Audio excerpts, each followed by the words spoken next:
Vincent va voir une exposition, voir avec ses mains. Habituellement, dans un musée des Beaux-Arts, on touche avec les yeux. Là, le sens roi est au bout des doigts. À son arrivée, Vincent est accueilli par le conservateur du musée Fabre. Puissant, surtout qu'il y a beaucoup de contraste Oui. dans ce visage. Parce que vous voyez, vous êtes en train de toucher le visage, Voilà, tout à fait, et ouais. le sculpteur a indiqué la pupille de l'œil. Donc il y a beaucoup Ouais. à sentir dans ce visage. Et on Et sent quelque chose toute la d'animé sculpture. dans le mouvement Tout aussi. à fait. Vincent va de sculpture en moulage, des œuvres qui proviennent du Louvre ou des reproductions de statues du musée Fabre. Matière, courbe, aspérité donnent une lecture approfondie de chaque œuvre.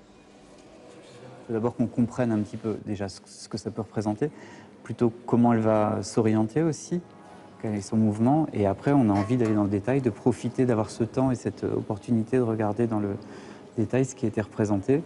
Celle-ci, je la trouve beaucoup moins symétrique que les autres, par exemple, que j'ai pu voir avant. Elle paraît plus proche d'une réalité plutôt que de la représentation. Enfin, moi, c'est ce que je ressens en tout cas. Par exemple, ici, la bouche qui est très ouverte. Voilà, ce que ça évoque l'éloquence, peut-être. Le toucher est un sens pudique, peu répandu en public. Ici, les visiteurs voyants sont invités à se bander les yeux pour sublimer le tactile.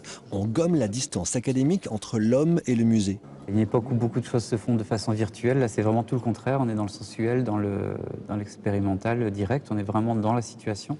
Et ça donne envie de sculpter, ça donne envie de comprendre, et pourquoi pas de créer ou de reproduire aussi d'ailleurs. L'art et la matière, initié à Montpellier, pourrait bien s'étendre à d'autres musées. Une expo à parcourir de la paume des mains à la pulpe des doigts au musée Fabre jusqu'au 28